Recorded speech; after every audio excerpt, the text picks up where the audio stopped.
Movie शुरू होती है एक स्कूल से, जहां वॉचमैन को कुछ आवाजें सुनाई देती है। वो चेक करने जाता है तो एक क्लासरूम में उसे एक लड़की दिखती है। वो रो रही थी तो वॉचमैन मदद मांगने के लिए बाहर जाता है और तभी एक और लड़की आके उसे अभी के अभी वहां से भागने के लिए कहती है। ये सीन इधर ही कट हो जाती है और मूवी फ्लैशबैक में जाती है। फिर हम रायली और उसके डैड क्रिस को देख पाते हैं। ये दोनों रिसेंटली इस टाउन में शिफ्ट हुए हैं। रायली इधर स्कूल में एडमिशन लेती है और क्रिस उसी स्कूल में as a English teacher join करता है। उधर हम कायला को देखते हैं। स्कूल की ईयरबुक के लिए वो फोटोज ले रही थी। उसकी नज़र क्रिस पे पड़ती है और पहली बार देखते ही वो क्रिस को पसंद करने लगती है। दिन क्लास में ट्रेसा नाम की एक स्टूडेंट क्रिस से फ्लर्ट करती है। ये देखकर कायला को बहुत गुस्सा आता है, पर वो कुछ रिएक्ट नहीं करती। क्लास के बाद रायली से वो फ्रेंडशिप करती है। कायला की और कोई भी फ्रेंड नहीं है। सब लोग उसे साइको समझते हैं, पर रायली से वो बहुत अच्छे से बात करती है। दिन ग्रुप स्टडीज के लिए कायला रायली के घर जाना चाहती है और रायली भी हाँ कर देती है। असल में कायला क्रिस के करीब जाना चाहती है, इसलिए वो ये सब कर रही है। दिन घर आने के बाद उसकी मॉम जेस कहती है ग्रोसरी शॉप पे वो एक आदमी से मिली थी और वो दोनों अब डेट कर रहे हैं। कायला उसका नाम पूछती है, पर जेस कहती है टाइम आने पर वो उसे सब कुछ बताएगी। उसी रात क्रिस को इमेजिन करके वो मास्टरबेट करने लगती है। फिर अगली सुबह रायली से मिलने उसके घर पे जाती है। रायली अपने पुराने स्कूल और फ्रेंड्स को बहुत मिस करती है। उधर उसका बॉयफ्रेंड भी था, लेकिन लॉन्ग डिस्टेंस होने की वजह से उन दोनों की रिलेशन अब पहली जैसी नहीं रही। कायला कहती है उसका कोई बॉयफ्रेंड नहीं है, क्योंकि सेम एज के लड़के उसे पसंद नहीं है। उसे कोई मैच्योर टाइप का चाहिए जो उसे अच्छे से संभाल पाए। रायली के मॉम डैड का डिवोर्स हो चुका है और वो उसके डैड के साथ इधर शिफ्ट हो गई है। कायला कहती है वो जब 6 साल की थी तब उसके डैड उन्हें छोड़ के चले गए। उसकी मॉम ने ही उसे पाला है। कुछ देर बाद रायली वॉशरूम जाती है और इसी बहाने कायला क्रिस के रूम में जाकर उसके बेड पे लेटकर उसे इमेजिन करती है। अगले दिन स्कूल में ट्रेसा रायली के साथ फ्रेंडशिप करती है। उसे शॉपिंग के लिए इनवाइट करती है और अपना फ़ोन नंबर भी देती है। कायला ये देखकर गुस्सा हो जाती है। रायली को कहती है तुम्हें उससे बात नहीं करनी चाहिए, वो बहुत ही डेंजरस है। पहले दिन से ही वो तुम्हारे डैड के पीछे पड़ी है। लास्ट ईयर हिस्ट्री टीचर के साथ उसका अफेयर था। स्कूल के बाहर भी वो दोनों मिलते थे। जब ये बात सबको पता चली तब उस टीचर को निकाल दिया गया। मैं नहीं चाहती तुम्हारे डैड के साथ भी ऐसा हो। ये सुन के रायली अलर्ट हो जाती है। दिन इवनिंग में उसकी मॉम अपने बॉयफ्रेंड के साथ डेट पे जा रही होती है और उनका बॉयफ्रेंड और कोई नहीं बल्कि क्रिस है। कायला उसे देखकर शॉक्ड हो जाती है। वो जिसे पसंद करती है, जिससे शादी करना चाहती है, उसकी मॉम भी उसे ही पसंद करती है। अगर ऐसा चलता रहा तो बहुत जल्दी ही क्रिस उसका स्टेप फादर बन जाएगा, जो वो कभी नहीं होने देगी। इसलिए जानबूझ के वो क्रिस के ऊपर पानी गिरा देती है, जिससे उनका डेट कैंसिल हो जाता है। घर पे ही वो लोग डिनर बनाते हैं और कायला भी उन्हें ज्वाइन करती है। बट क्रिस और जेस एक दूसरे के साथ बिजी हो जाते हैं। वो दोनों कायला पे ध्यान भी नहीं देते। कायला ये देखकर जेलस फील करती है और अपने रूम में चली आती है। रात को क्रिस उनके घर पे ही रुकता है। फिर जब वो दोनों मेकआउट कर रहे होते हैं तब कायला भागते हुए उधर आती है और कहती है वो जब ड्रेस चेंज कर रही थी तब विंडो से कोई लड़का उसे देख रहा था। चेक करने के लिए क्रिस बाहर जाता है, लेकिन उसे कोई भी नहीं दिखता। असल में कोई था ही नहीं। उन दोनों को रोकने के लिए कायला झूठ बोल रही थी।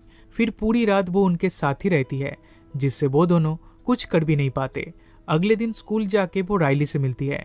रायली कहती है लास्ट नाइट वो और टेसा शॉपिंग करने गई थी। कायला ये सुनकर गुस्सा हो जाती है। वो कहती है मैंने तुम्हें कहा था ट्रेसा से दूर रहने के लिए। रायली कहती है लास्ट ईयर हिस्ट्री टीचर के साथ अफेयर ट्रेसा का नहीं बल्कि तुम्हारा था। उसका प्रूफ ट्रेसा ने मुझे दिया है। कायला फिर भी डिनाई करती है। तब रायली वहां से चली जाती है। फिर कायला ट्रेसा को थ्रेट करती है, पर ट्रेसा मानने वाली नहीं है। वो तो रायली के साथ फ्रेंडशिप रखेगी। कायला जो चाहे कर सकती है। तो ट्रेसा को फंसाने के लिए कायला अपनी कुछ सिडक्टिव फोटोज क्लिक करती है। देन उसकी बहुत सारी कॉपीज प्रिंट करके अपने लॉकर में ही रख देती है। फिर रायली के सामने प्रिटेंड करती है ये ट्रेसा ने किया है। क्रिस के पास जाके भी कंप्लेंट करती है।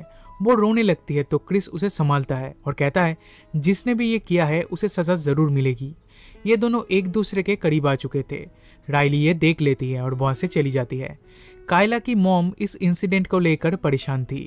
वो उसके प्रिंसिपल से बात करना चाहती है, पर कायला उन्हें रोकती है। वो खुद ही इस मैटर को हैंडल कर लेगी। अगले दिन वो राइली के पास जाकर कन्फेस करती है लास्ट ईयर उसी के साथ हिस्ट्री टीचर का अफेयर था। ये फोटोज उसने अपने टीचर के लिए लिए थे, पर पता नहीं कैसे ट्रेसा को ये मिल गया। राइली भी उससे माफी मांगती है क्योंकि उस दिन उसने उससे रूड बिहेव किया था। इन दोनों में सब कुछ सॉर्ट आउट हो जाता है। इवनिंग में क्रिस जेस से मिलने आता है।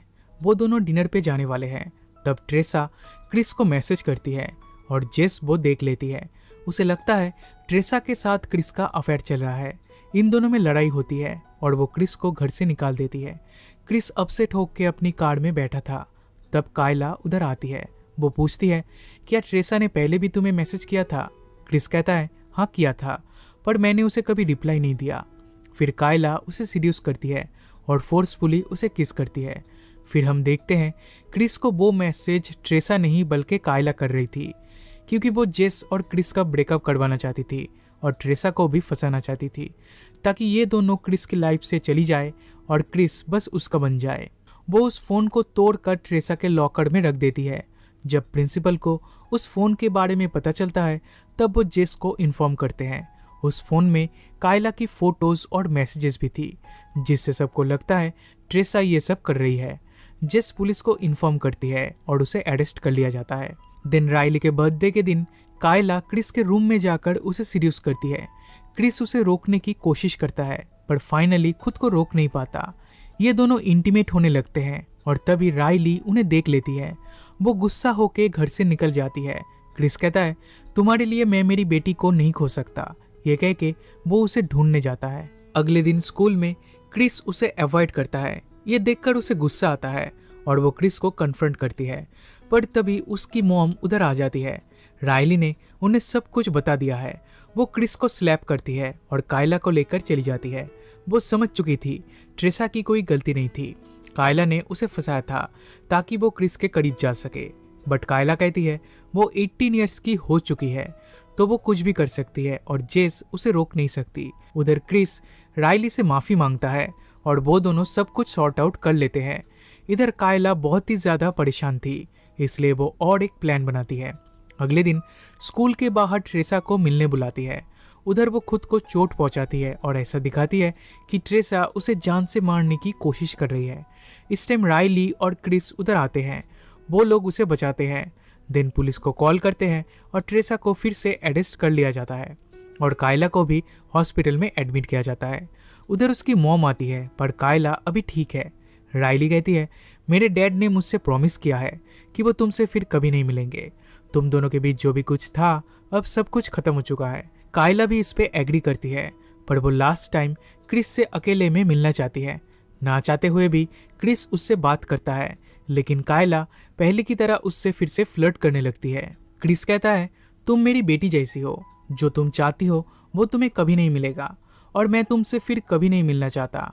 कायला कहती है तुम मुझसे भाग नहीं सकते, हम दोनों स्कूल में हर रोज मिलेंगे।